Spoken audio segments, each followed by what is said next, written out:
Hello and welcome to the Premier League Darts preview, coming to you from Village Hotels, an absolutely gorgeous venue here in Cardiff ahead of night 7. Listen, 7 weeks already, it almost doesn't seem real. It's flown by.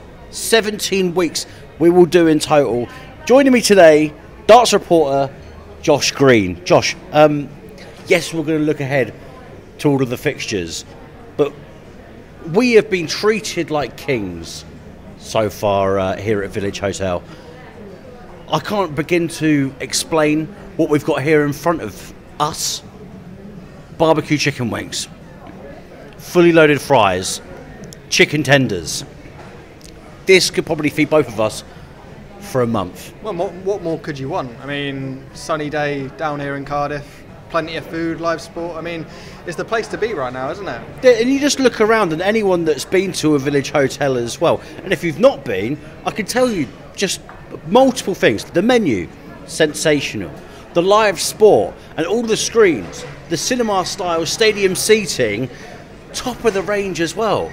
Within touching distance of the bar, and of course, I'm going to mention it again, just take a look at this food, right? Just take a look at this.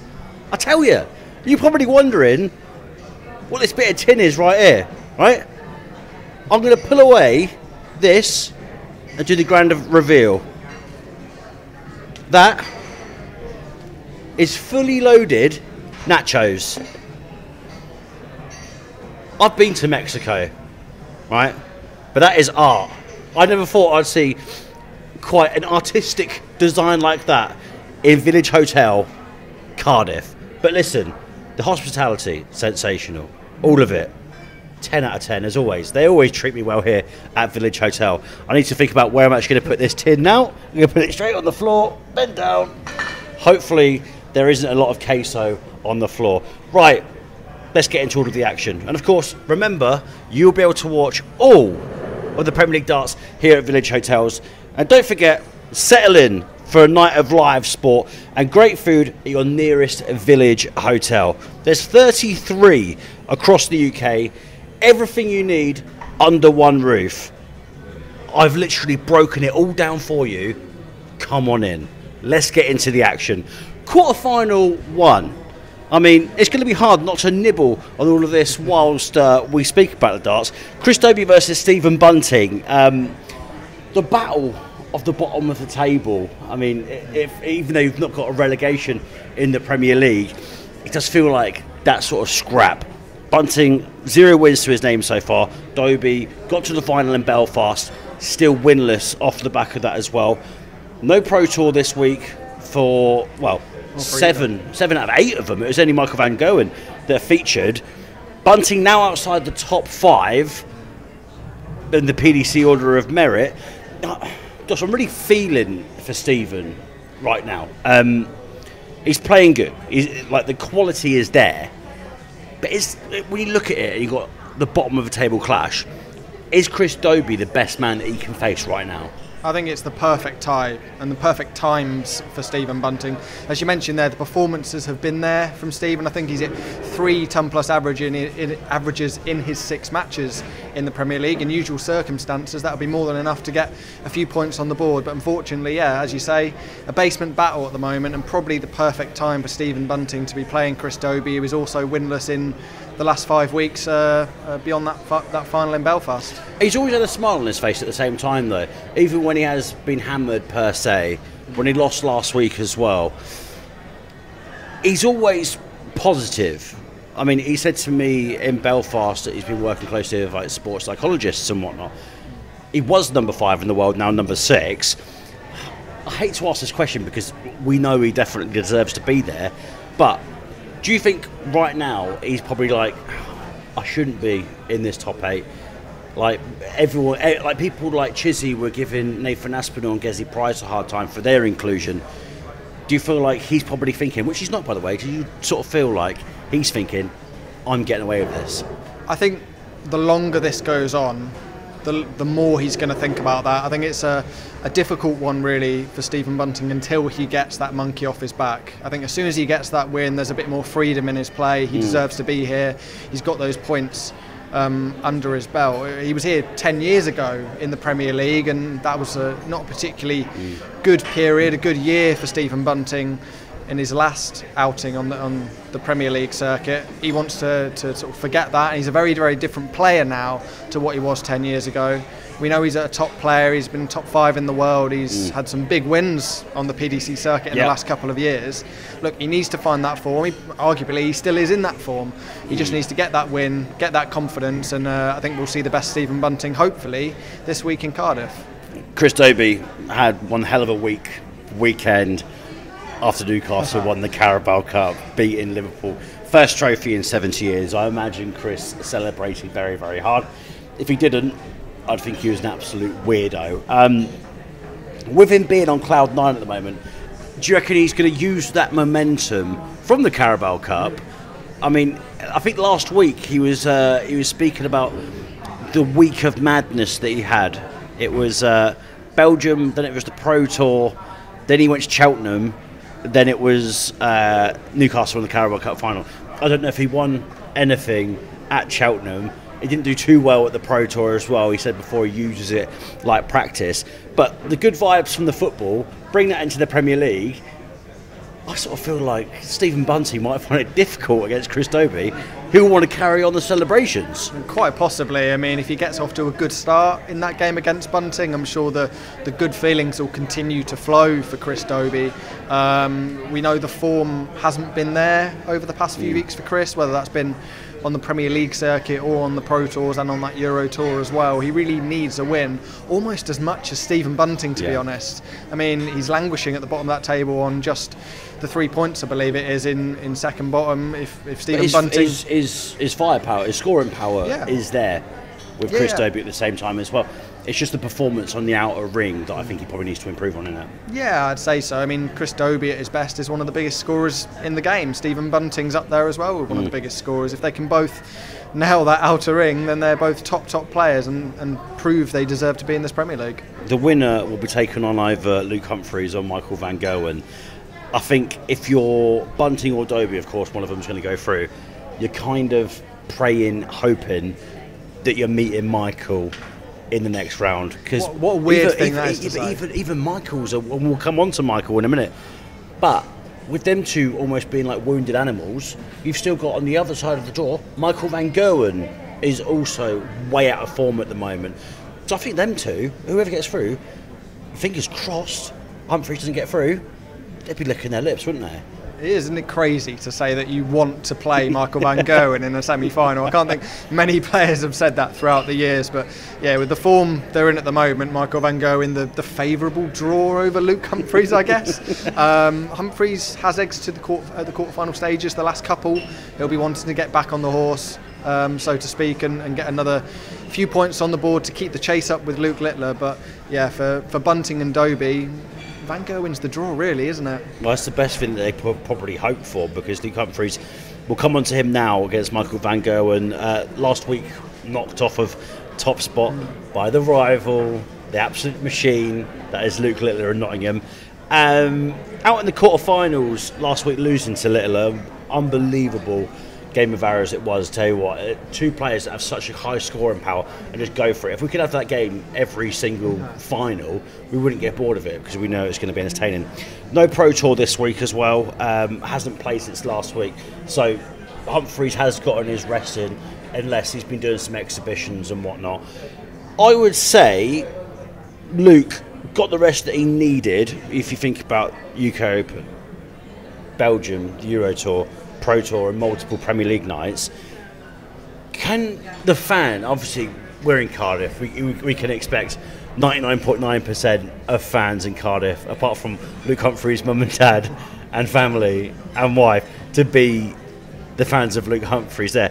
But are we going to see a more recharged world champion? Because world number one, I should say, sorry, because the schedule has been hectic over the last couple of weeks. Yeah, the schedule's brutal for those Premier League players. You've got to think they're travelling down on a Wednesday to be at a Premier League, do their media commitments. They play on the Thursday, then there's Euro Tour first round on the Friday. They're travelling on the Friday, then playing Saturday, Sunday, back home on the Monday, and immediately before they know it, they're back at another Premier League. So yeah, for Luke Humphries and all the players that have taken time off this week, it's probably been a really crucial time to recharge and attack that next sort of segment of the Premier League. And with the results over the last couple of weeks, Humphries probably needed that time away. And yeah, we hope we can see the best Luke Humphries this week. Because I don't know if you saw the same as me, because Humphries is one of my favourite players, and I mention it all the time. I'm from the same hometown and whatnot, blah, blah, blah. It's boring, so I've always got a soft spot for Luke. I don't know if you've noticed this, but especially on the hockey, putting a lot of pressure on himself, in the sense of frustration, not hitting those big numbers, trebles, time plus checkouts, was hitting eye rolls, was hitting shakes of the head and whatnot. Do you feel like, even though he is world number one, he's putting that added pressure on himself, which is making him not secure those big numbers? Yeah, he's definitely putting pressure on himself, and I think that was used in a positive way when he went on that big run. He won the World Grand Prix, the Grand Slam of Darts, obviously went on to be world champion. He was putting himself under pressure there, but he was using that in a positive way. Right now it's maybe holding him back a little. Yeah. He's not able to quite touch the numbers of Luke Littler at the moment. He was 7 points ahead of Luke Littler just 2 weeks ago, I believe, in Brighton. Yeah. Gone out in those quarterfinals. Luke Littler's had a win followed by a final and has overtaken him in the league. He's got to make sure he stays in touch, and he's got to make sure he holds on to the coattails of Luke Littler. Well, I caught up with Luke Humphries ahead of his game in Cardiff to see if he's feeling recharged. World number one, Luke Humphries ahead of Cardiff, Premier League night 7.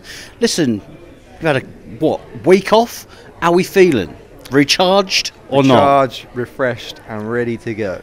Yeah? Yeah. It's been I think my longest break now since probably after the Worlds. So yeah, I'm really looking forward to getting back into action. You know, I feel refreshed, and yeah, really looking forward to playing tomorrow night. Do you feel like you needed it because of UK Open? You had the Euro Tour as well, Pro Tour. It just seemed a bit, all over the place. And I know that's what darts entails now. But was it getting on top of you, the heavy schedule? It can drain you a little bit. It can tire you out, fatigue you. Your mind kind of gets a little bit lost where you're just playing too much. So, yeah, I mean, sometimes when you just take your mind off it for 6 days, and it kind of refreshes you a little bit, and you actually look forward to come back playing. One thing I was noticing, because obviously I watch your games, or I watch all of your games.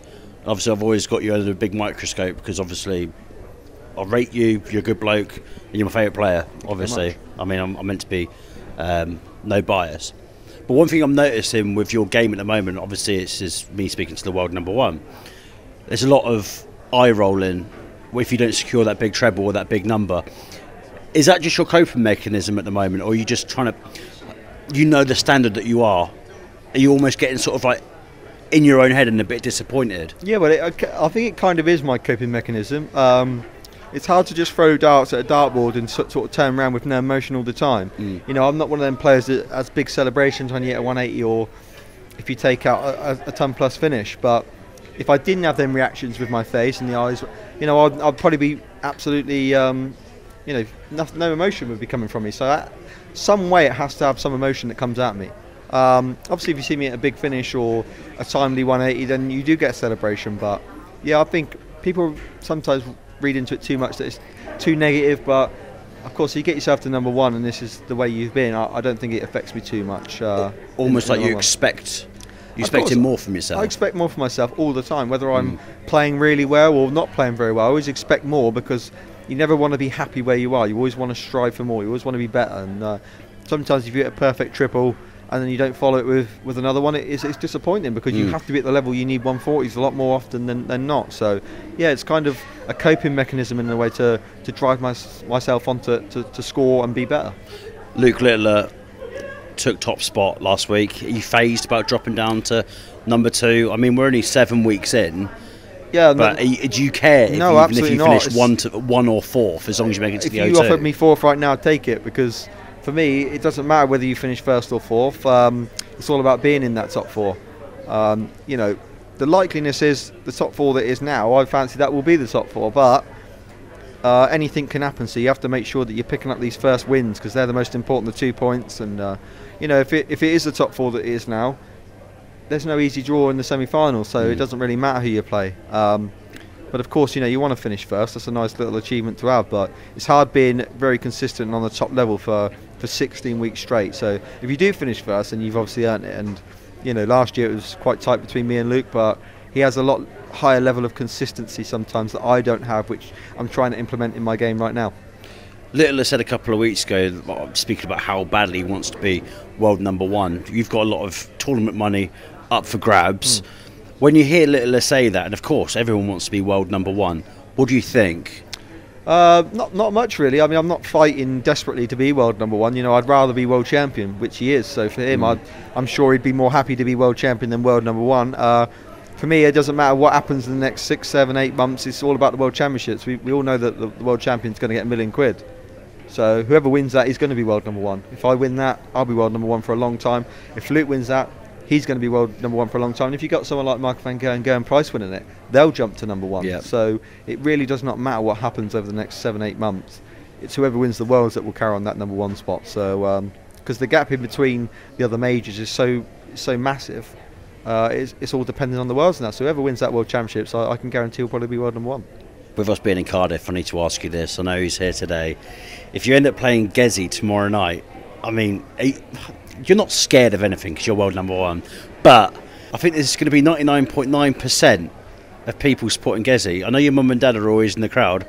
It might be a case tomorrow night that they're the only two supporters of you. They're not even there tomorrow night. They're not even there. It's 100% Gezi. Yeah. Are you worried? Absolutely not. I hope that is the case because that means I've made the final. So that's another 3 points. So yeah, I'd love to play him. Obviously, it's going to be a tough crowd playing Gezi in Wales, but on the other hand, that can add added pressure. He said to me earlier that he really wants to win tomorrow night, but obviously he's under a lot of pressure because he wants to win for the fans. And I know what that feels like when I played in Leeds. I was desperate to win, and I did win, but I felt the pressure. So that can be an added aspect that might not be the way he wants it to go. But yeah, I'd love to play him in the final tomorrow night and see what happens. But it's going to be a brutal atmosphere for anybody that plays him. I know that. Well, you've got MVG opener. I know his run of form recently hasn't been what it normally is, and it's almost a strange sort of situation being a darts fan, being a darts reporter, and seeing them like this. Everyone's going to go through peaks and troughs during their career. But is it sort of like, could it be a danger for you going into that opening game when he's so out of form that he's going to try and bring his A game no matter what? And that is where it could pick up, even though he lost on the Pro Tour opening match this week as well. Yeah, I think with Michael, he's the word for him at the moment is inconsistent. He has a great game and then he sort of has a bad game in the semi-finals in the Premier League, and I think that's what's letting him down. But his first game is usually pretty decent. So I think we're in the 7th week, yeah. So I think he's won 5 out of 6 weeks first round games. So that's a good stat on his behalf. But I've got a great winning record against him, and he knows that. So obviously the confidence will be high playing him, but I'd never take Michael for granted. He's still one of the best players in the world, and when he turns up at his best, he's one of the toughest to beat. So, whatever's gone before, whether the way he's playing or whatever, that won't enter my mind. I'll be fully prepared to face the best version of Michael van Gerwen. We all know that you're so close to Stephen Bunting and training with him as well. He's had a lot of hard luck in the Premier League. He's been playing so well as well, but it's just not been happening for him. Has he spoken to you about anything like how he's not been able to perform on the hockey and just how out of luck that he's been so far? Oh yeah, of course. Obviously we're really close friends, so when things ain't going right, obviously he's going to come to me and ask me for a bit of advice, and him and his manager did. They said, can you have a word with Stephen and try and give him a bit of encouragement, which I did. I said to him, I don't know if the walk-on songs affected him a little bit at the start. Nathan had this problem. He told me that the buzz is so high for the first couple of legs, it's hard to come down from. Is it like a euphoria thing? Yeah, because when you your got crowd interaction so high as well with I Predict a Riot. Yeah. Have you felt that? Because that's a good thing that you can sort of bounce back with. Mine's not as big as Stephen's and Nathan's. Yeah. And obviously, when you got that massive buzz for the first 2 legs, you're waiting to come down a little bit, and he hasn't had a great record in winning the first couple of legs. So I said to him, when you do your walk-on, do it, and then give yourself like 15-20 seconds at the table before you go and throw your practice starts to allow yourself to to come down from that adrenaline a little bit. And it did help him out a little bit. He said last week, obviously he didn't win, but he played well. So we hit the fish as well. Didn't he? Exactly. I think he'll be all right. It's going to be hard for him to qualify for the top 4 now, but 3 wins out of the next 10 weeks, whatever it is, he could do it. So yeah, I'm sure he'll be okay. But it's obviously a very daunting task when you're sat bottom of the league, no points after 6 weeks. It's a horrible feeling. But yeah, I'm sure he'll be alright. He's got a good chance tomorrow night against Chris, because they both haven't won a point since the first week. So it's going to be a big 2 points for him up for grabs. I need to ask you, where are the golden darts? And firstly, Brighton, we know the TV coverage was dipping in and out. Your first televised 9-darter along with Rob Cross. I was screaming in my living room because it was sensational, and I was hoping it wasn't going to cut out. I love asking players this. Where are the golden darts currently located in your house? They're not with me yet. They're not been delivered? No, they're still being made, I think. So I think I'll get them in the next couple of weeks. But yeah, I'm not going to tell you where they are, so you can come rob me house and take them from me. You think I want to come all the way up to Crewe? I've got better things to do than come to Crewe. If I invited you around for dinner, would you come? Would you come? If you invited me around, would. Of course I would. I know you're probably bored of being asked this question. Everything patched up with James Wade at the moment? I mean, what happened at the UK Open? The reported deleted tweet and whatnot, and is it just, Yeah, was it mind games, and is it all fine now? Yeah, James is James. It wasn't the lick of the neck that everyone thought it was. He was doing a few things that was not trying. It was putting me off a little bit on the stage, but he was adamant he wasn't doing it. And we see each other, I think, like the next week in the airport, and we just sort of, it's just a. What do you call it? It's just a little tiff, isn't it? Something that it's easily brushed under the carpet. When you're with people for such a long time, it's going to happen. It wasn't a big deal. He messaged him anyway straight after and said, "Look, mate, whatever you thought I was doing, I weren't doing it." And it's brushed under the carpet now. These sort of things happen in darts, and obviously I weren't happy at the time, but yeah, I've sort of got over it now. Well, it's lucky, because I was going to lick your neck when I saw you. You can do that off camera. Oh, can we? Oh, get to lick his neck. Right, last question I've got for you. There's a story that I read this week. You're helping out a young lad named Alex McGarry, who has autism and has been bullied in school. We know you're a class act. We know you're a gent. But you're able to share more on this, because it's such a lovely idea that you have for Alex and everything that he's been going through recently at school. Yeah, I mean, someone tagged me in something, and obviously I read the post about what it was, and it was saying that obviously he was getting incredibly bullied in a horrible way, and his mum and dad had to pull him out of school and stuff. And I thought to myself, I couldn't imagine that happening to me, or my son. So yeah, I knew he liked darts, so I thought that the best thing to do is maybe give him something to remember. Not realise that not all people in the world are bad, because that's probably what he feels at the moment, that all people are bad, and I don't want him to grow up in a way that is negative to anybody in his life. So he loves darts. We've got him some tickets now for Manchester, so getting backstage to meet the players, and I've messaged his dad to say, who's his favourite player, and we'll get him a signed shirt, whoever it may be. I'm sure one of the players, whoever it is, won't mind. And he's going to have a night to remember, and all the bullies that will be sat at home that do bully him will, hopefully they're jealous of it, because he's getting to do something that money can't buy. It's an incredible thing. You can't buy these sort of things, and he deserves it. I hope he has a good night. Obviously I'll meet the family in Manchester, and it's just nice to give back a little bit sometimes, and make someone's day, which is obviously a really nice feeling for me, but obviously his mum and dad might get a great feeling from seeing him happy as well. Class act, as always. Luke Humphries, world number 1. Thank you so much. Thank you. Michael van Gerwen, another man in need of points. If he wants to make it to the O2, of course, he's within that top 4 at the moment. Going into night 7, still hasn't made a finals night in the Premier League. Out in his opening match of the Pro Tour this week as well, over in Germany. MVG was the only Premier League player to feature in the Pro Tour this week as well. A lot of players use the Pro Tour as practice, to get up to speed when you go into like a major tournament and whatnot. Yeah, you get a bit of money in the bank. If you win, congratulations. But it's feeling like now, this isn't just a dip in form. And Michael van Gerwen, for me, I've said it many times, he's a modern day GOAT for me. Yeah. But should Michael van Gerwen fans be worried, or is this just a blip and he'll get over it? I think they've probably been worried for a couple of years now. The Michael van Gerwen that we've seen for the past 2 seasons isn't the Michael van Gerwen of the early years, isn't the Michael van Gerwen that was winning everything in 2017, 18. A bad game now for Michael van Gerwen is a 90-91 average. It used to be the case where a bad game for Michael van Gerwen was 100 average. I guess Luke Littler's kind of taken over that mantle.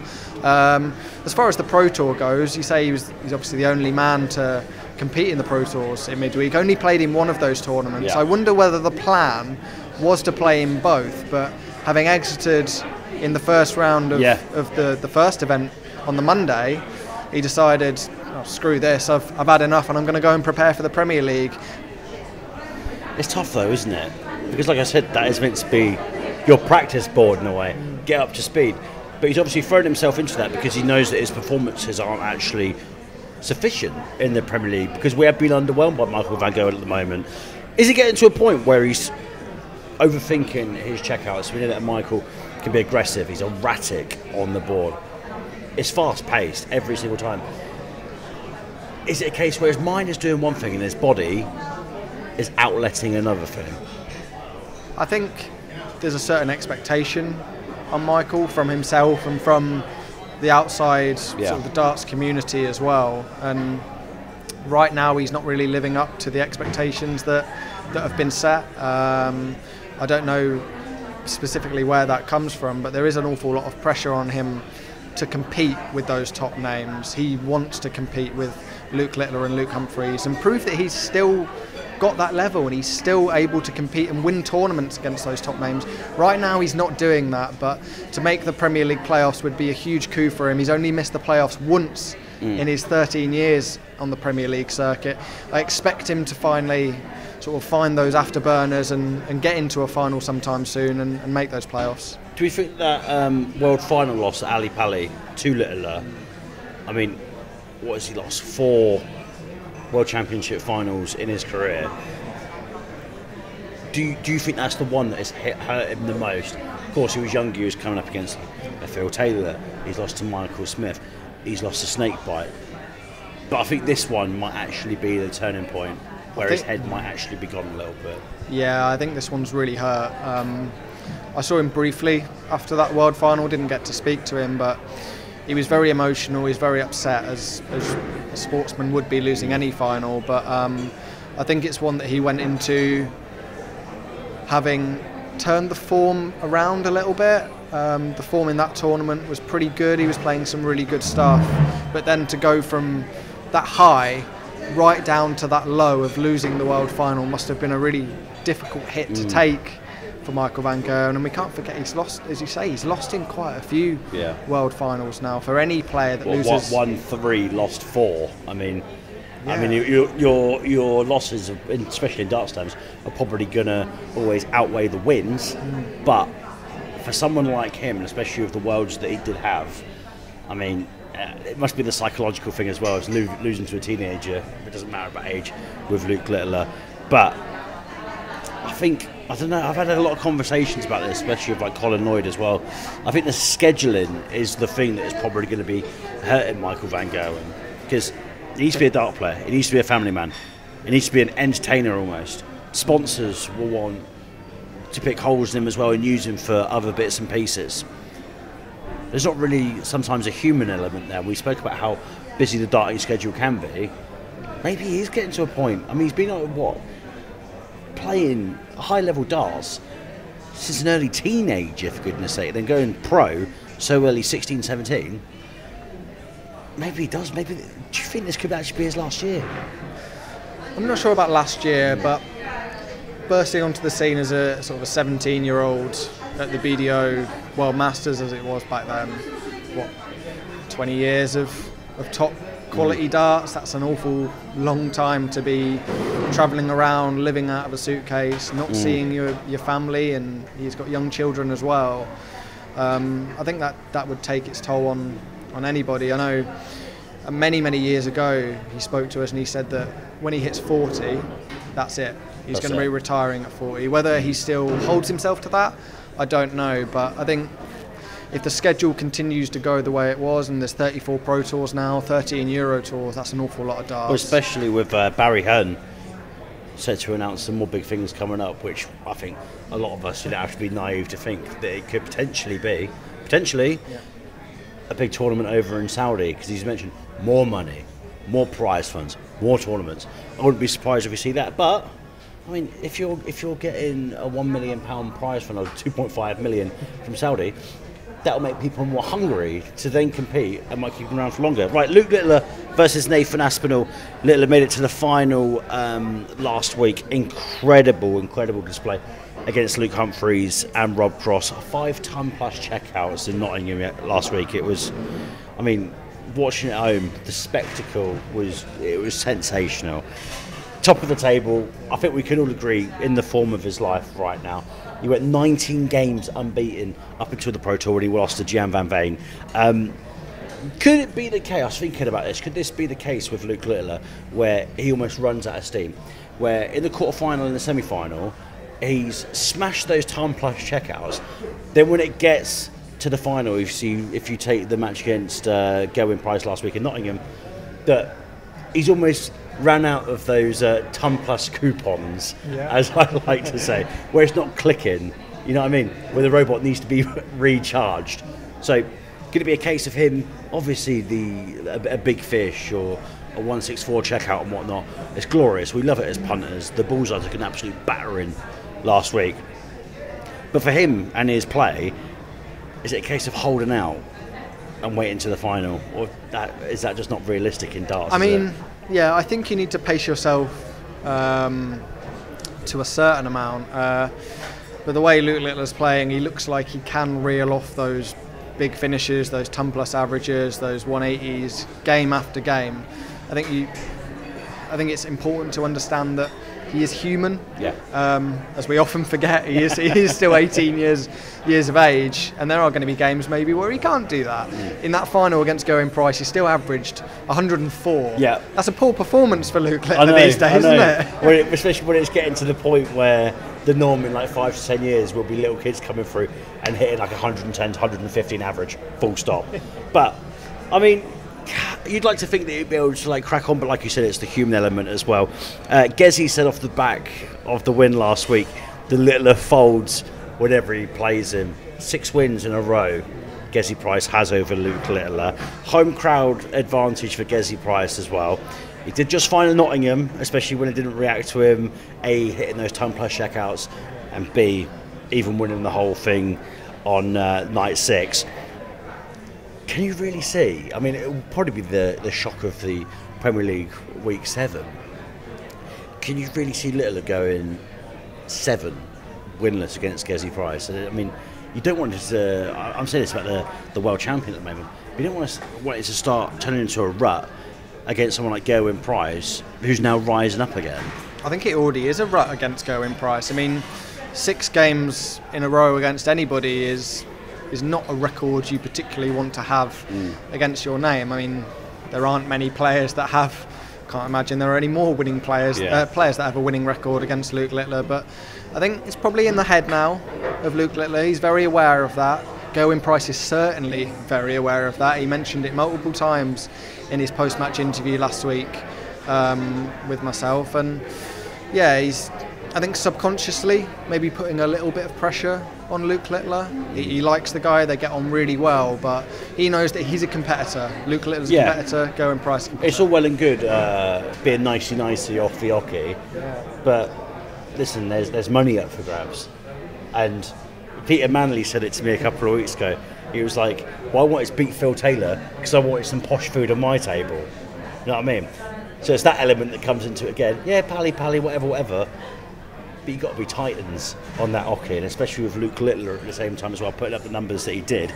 Nathan Aspinall, I think as we're talking about winless streaks just then, Nathan Aspinall was winless in his last 8 meetings against Luke Littler ahead of tomorrow in Cardiff. Last victory over him came on March 14th of last year. Happy anniversary to Nathan Aspinall, because it's just been over a year since the last time that he beat Luke Littler. Last week, knocked out of the quarterfinals, we saw Nathan looking very frustrated with himself off the back of that. Almost seemed like he did the handshakes, stormed off stage, didn't seem too happy with his performance. Littler now, Nathan hasn't played badly, in my opinion. Is it a case where it's an unlucky opening game for Nathan, as he does aim to break into the top 4? Yeah, I'll let you remind Nathan of that anniversary, by the way. Yeah, happy birthday. Happy anniversary. Oh, for what? Oh, you haven't been littler in over a year. Yeah, but I mean, yeah, as you say, Nathan's playing some really good stuff. He's getting some good results as well. He's a scrapper and he's a fighter, and he's able to show that on the Oki at the moment. And I think he's probably in a really good position to scrape that final spot to the Premier League playoffs at the moment. Even when he doesn't play well, he seems to be in those games. He seems to be able to find that 10+ finish when he needs it, find that extra treble 20. And against Luke Littler, he's going to need to find every single one of them. Yeah. That record, as you say, 8 on the bounce now against Luke Littler, a year since he's beaten the Nuke. I think initially, and when I saw this a couple of times this year, there might be a little bit too much respect from Nathan. Do you think it's too pally? I think so, yeah. They've known each other for a number of years. They're both from the north west of England. They're both under the same management stable. Nathan has seen Luke Littler grow up in darts. And I think initially he was probably trying to help Luke actually settle into the PDC and settle into everything. Well, Luke's done that now. Nathan, he's nearly won everything there is to win. Yeah. And I mean, we saw it in the Worlds in December, or January, whenever it was. I think it was December. And like the niceties on the stage, and everyone goes, dance has gone soft and whatnot. But I mean, you need to take it sort of a bit more seriously, because you see that Nathan Aspinall, I mean, has won majors, and I don't think he's ever got a World Championships in him, as bluntly as that sounds. But you don't want to just bow down. Do you know what I mean? You're just having having a laugh with your mate down the pub on the Ali Pally stage.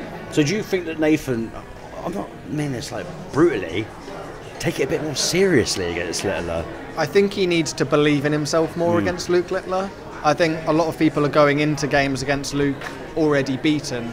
I'm not saying that Nathan is in particular, but Nathan's a major champion. Like, he's won the UK Open, he's won the World Match Play, he's a world-class darts player. Yeah. If he believes that he's that good and he's capable of beating Luke Littler, and I believe he will beat him at some point. And once he's got that first win, much like Littler with Gerwyn Price or Stephen Bunting getting his first win, it's a monkey off the back. That record's in the past now, and Nathan Aspinall can go on and hopefully reach a playoff place. Right, the final quarter-final tomorrow night, which I imagine the majority of Wales will be tuning in for.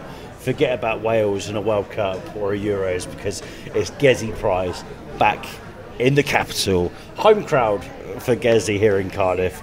2 nightly wins so far in the Premier League season so far. Last week in Nottingham and also at Dublin.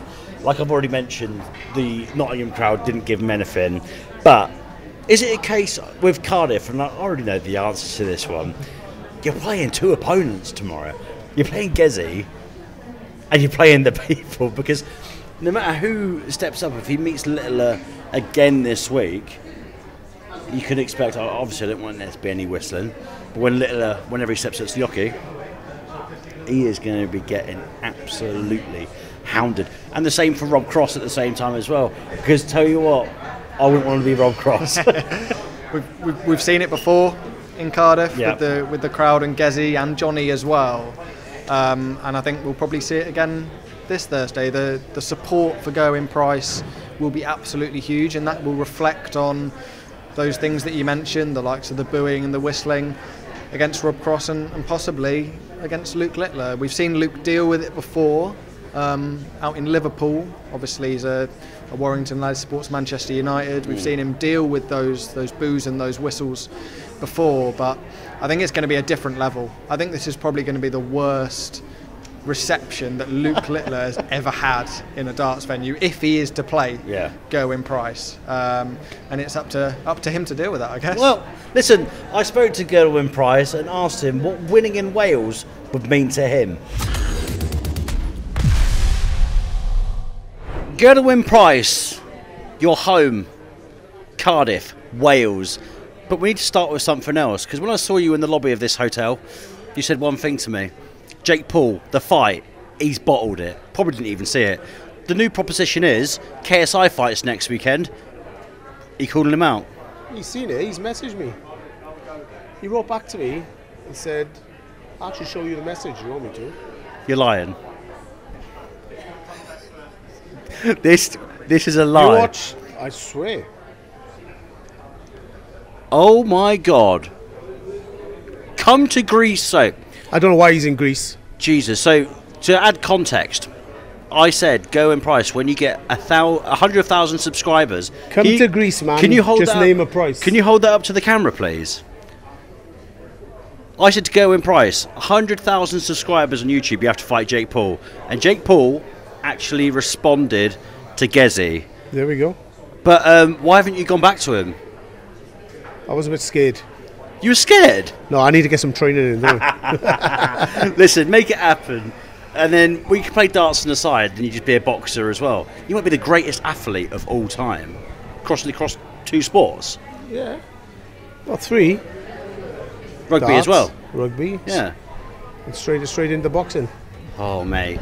Listen, this is going to be absolute scenes. And trust me, we'll try and get it live and exclusive on talkSPORT. Cardiff is here. You're home, back in Wales. Nervous? Anxious? Excited? No, I'm excited more than anything. Like I said, I don't get to come to Wales very often, so I'm excited, but I put pressure on myself. But sometimes that pressure brings the best out of me, so I'm just concentrating on one game at a time. Rob Cross first up tomorrow. It's going to be a tough game. Great friend of mine, but yeah, it's going to be the full row, and I'm ready to go. Well, you got the new red on for you for Cardiff and Wales. Have you got a special walkout planned, or is it just same old ice baby? Because Wait and see. if you had Tom Jones coming out singing the national anthem or something like that, mate, that would be unbelievable. You think of like WWE walk-ons, or I think of Peter Manley, Amarillo, back at the Circus Tavern. It could be one of the best walkouts ever. Yeah, well, get tuned. Something special might be happening. Is that what you're going to give me? Yeah, I can't give too much away. You only got to wait 24 hours. 2 nights you've won so far in the Premier League, and we've had this discussion before. 2024 just wasn't your year. You're enjoying your darts more, mate, and it's such a pleasure to see as both a journalist and a fan of the game. Can we officially say the second coming of Gezi Price is here? Oh, I wouldn't go that far. I'm playing well. I'm confident. My game is in a good place. And yeah, as long as I can keep the positivity and I don't get bored, which I do quite easy sometimes. And yeah, but the main thing is I'm enjoying it. I'm playing well. And if I keep in this frame of mind for the rest of the season, there's no reason why I can't keep playing well and picking up majors and get to the playoffs of the Premier League. And yeah, why not? I've made the final before. Slipped up against Michaels. I think that was probably the time I should have won. But yeah, I'm playing well enough to go on and win this. A lot of people who said in the run-up to the Premier League that people like yourself shouldn't be involved due to being out of form and whatnot. You've put a giant 2 fingers up to those naysayers if they're with fans. Even some players spoke out about it. Chizzy, Dedeker, a lot of them. Must give you a bit of pride. Yeah, to be honest with you, they can all say what they want, but you can't forget that me and Nathan, we're not just one-offs. We've been doing it for the last 8, 9, 10 years consistently, and the likes of those other players, they're very inconsistent, and they need to do it in more than one tournament or one season to be able to be picked in the Premier League. It's not an easy tournament to be involved in, and you don't just get gifted from one simple tournament. So yeah, I knew in my head that I still had to have the game. I just weren't getting the results, but it was changing this year. But you're a showman as well. I mean, that's what we need. Like, darts needs its characters. And I mean, you said to me in Belfast that you're not a villain anymore, but we still get. And what is it that you actually say? Do you say "come on," or is it a mixture of different things? Your celebration. But I never classed myself as a villain. Everybody else did. It was like my game has never changed from day one. I've always been the same person, same player. It's just sometimes your popularity changes, and I wasn't very popular. People were on my back. Now it's changing, and everybody support. I'm playing in Belgium, I'm playing in Dublin and Nottingham, and everyone's supporting me. It's just like things change, but hopefully it continues. Do you feel a bit sorry for Rob Cross ahead of tomorrow and the atmosphere that he's going to have to walk into? Especially really, because they get it for the other 15 weeks. So yeah, I think I deserve a little bit, like. Especially off the back of Nottingham yesterday. Was it a 1-4-1 you hit last week? Unbelievable ton plus checkout you did last week, and the Nottingham crowd was just silent. Oh, I can't remember. But I was like, guess he's just done this, and you're not reacting off the back of that.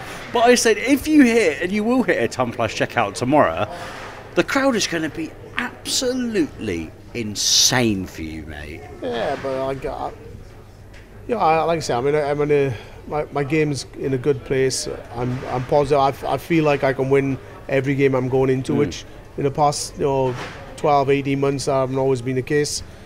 But yeah, I feel like I can't miss sometimes, and I got a feeling that it could be a 9-darter hit tomorrow, hopefully by myself. And I think the crowd are going to get right behind me, and it's going to be a good night for me. Possibility of Littler or Aspinall.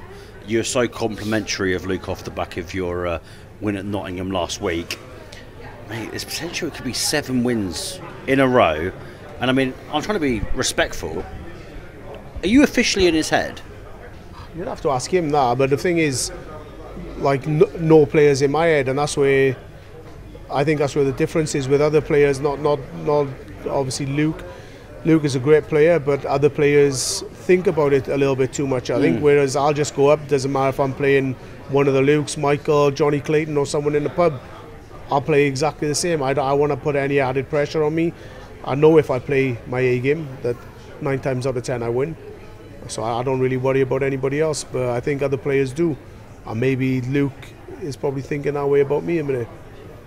I was wondering this, and I've had conversations with people about this as well. Over the last couple of years, there's been the 3. Littler, Humphries, Van Gerwen. Are you in that 3 now? No, I'm not in any league. I'm in a league of my own. I don't put myself in any bracket. I'm not comparing to any of the Lukes or Michael when I'm on my game. They're not even in my league, so I don't compare myself to them. And another player that you've come up against, Stephen Bunting. Do you see, obviously you want to win, but how badly, just as a player, I want to see someone get off his mark? He's playing Chris Dobie tomorrow, and Chris hasn't won since Belfast as well. Is there a part of you that's just like, come on, just want Bunting to get over the line just once, and then you beat him in the final? No, it's like I've been in that position over the first or second year that I played in. I don't think I got a win in the old. It was a different format then. It was, I think, 8 or 9 weeks where I didn't get a win. So I know what it feels like, and it's hard, it's tough. And until he does get those points on the board, every week's going to get tougher and tougher. But yeah, for me, where I am in the table, it'd be good for Stephen to get points off other players. So hopefully he'll get a win sooner rather than later, but just hopefully no points against me. Away from darts, and just quickly, Welsh rugby, are you done? Are you dusted? Because it was another shocking Six Nations for Wales, isn't it? It's tough to watch, but it's like something's got to be done deep down. I'm not sure where the problem is, whether it's in the regions or they're on about cutting a team and going to 3. I think it'll just get worse. If they go to 2, it'll get even worse again. But for me, I think they just need to have more teams, go back to club rugby. It's like when you do an apprenticeship, innit? If you're hands-on, rather than going to, like, they got loads of academies and stuff, and if you need to be playing against top players, learning off them, I mean, there's not players that are in the Premiership are going to be playing against English Premiership. They got so many boys that are rubbing shoulders with international players week in, week out, and they're learning off them. You don't get that with 2 or 3 regions. You need boys to be playing with the best week in, week out, and they learn, especially when they're young. They're coming through academies, just playing with people at the same standard as them. When they're stepping up to international rugby, they're not good enough. What would it mean to you to hit a 9-darter tomorrow night? To be honest, I just want to get my first win on the board. But Rob Cross is the priority for me. But if I had a 9-darter, it's like, icing on the cake. I'm to win a night. Be buzzing, like. I mean, plus I get a set of gold darts. Golden dart, yeah. What do you make of these golden darts? What was it? 30,000 pounds, 18 karat gold. Yeah. How would you use it? Would it be a little doorstop, or would you just put it in the cabinet? No, they'd be in a cabinet, ready for when the gold price goes up, and then I'll just melt them down. Bobby George knocking at your door. Make a new ring. Like. Gerwyn Price, thank you so much. Can't wait for the darts. More importantly, I can't wait for that scrap with you and Jake Paul. It's on. Come on. Gezi Price speaking there. I was wondering, and I think this might be the case, as the pendulum swung again, I mean, the two Lukes and MVG is what everyone was talking about. Gerwyn has gone away, gotten some help from a sports psychologist. He's spoken openly about that. He's no longer a villain, like he's already said. Are we starting to see Gerwyn now in that 3? I think he's the 3rd best player in the world, yeah. I think he's now above Michael van Gerwen, he's above that chasing pack, and I think the Premier League reflects the form we've seen from Gerwyn Price in the last 2 or 3 months. As you say, he's got the 2 wins under his belt, and he's beating those top players. He's beating Luke Littler, as you say. He's got wins over Luke Humphries. I think Gerwyn Price is the 2nd best player in the world, and the pendulum has swung. He's a long way off, a long way off the best Gerwyn Price that won the Worlds and won those back-to-back Grand Slam titles, but he's on the way there to becoming the best Gerwyn Price. Do you put an asterisk next to his Worlds or not? Because it was behind closed doors. We need to see Gezi win the Worlds in front of a packed house, though, don't we? I think it's a much tougher task, but I think it's becoming easier just because the crowd is turning a little bit in favour of Gerwyn Price. We know the Ali Pali crowd is different to any other crowd, and maybe he will never fully win over the Alexandra Palace crowd, but hopefully when he returns there in December there's a few more cheers than boos, and we can see the best Gerwyn Price at Ali Pali, because we haven't seen him there for a little while. The only request that I've got is I want someone to measure the decibels tomorrow when Gerwyn Price comes out and walks out to that crowd, because you think about Live Aid, you think about the biggest gigs of all time. Listen, the roof is going to be blown off as soon as Gerwyn Price comes out. Nathan Aspinall, obviously he's going for his tough bit of form, and you're hoping someone like Rob Cross at the same time can pick up points. Trying to put pressure on the top 4. I mean, I felt sorry for Rob Cross last week, because there's nothing that he could have done against Luke Littler. The amount of ton checkouts, and I mean, he's dropping bombs, he's dropping nukes, and Crossy didn't even play badly, for goodness sake. His opener with Dobie, we've seen it through the last couple of weeks as well. Incredible getting around the board, and that special double 18 finish at the same time as well. And like we've already mentioned, the first man to face Gezi in Cardiff. Gezi beat him 6-2 here last year. 4 ton plus averages in his last 4 games in the Premier League. The high scoring surely has got to be the factor for Cross if he's going to be Gerwyn Price, because you're going to hear a pin drop in this crowd tomorrow. No one, I don't mean this brutally, Rob, but no one's going to be there supporting you. It's like Luke Humphries thing. It's only your family and your manager that's probably going to be supporting you, as brutal as that sounds.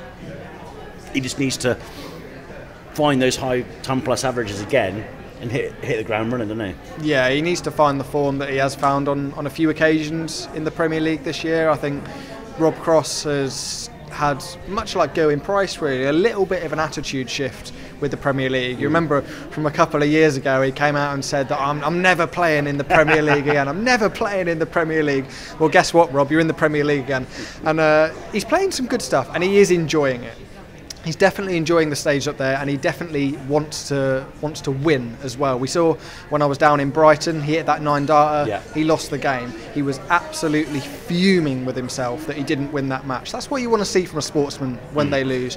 You want them to have that emotion and have that feeling when they lose that they really could have done more. And Rob has got that at the moment, and I think, yeah, he's in a really tough game with Gerwyn Price, but he's got the minerals, and we'll see what he can do. Are we calling him I can't speak. Are we calling him an outside shot for the top 4?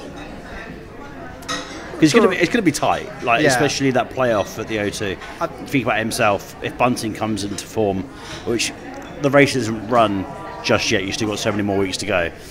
But you think about Aspinall and Cross, MVG is currently occupying it now and could drop out. I think it's that last spot. I think Littler, Humphries and Gerwyn Price probably have the advantage in terms of the form they've showed, and they've got a reasonable points advantage as well.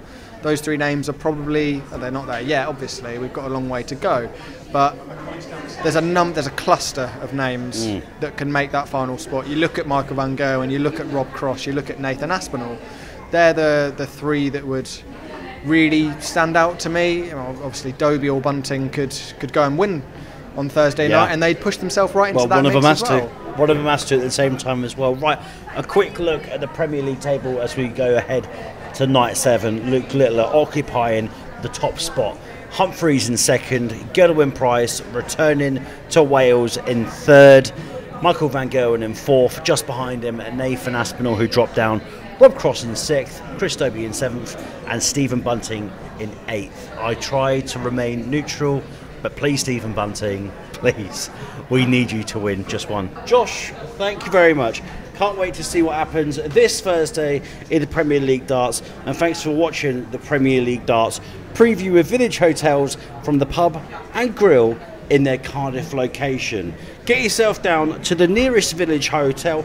Come down for the darts, come down for the football, come down for the food. Now, Josh, do you want to do the honours and tuck in for a nice little nacho with me? Absolutely. I think I'm going to take one from... Do you know what? I'm going to take one from this side because it's nice and cheesy. Straight down the middle.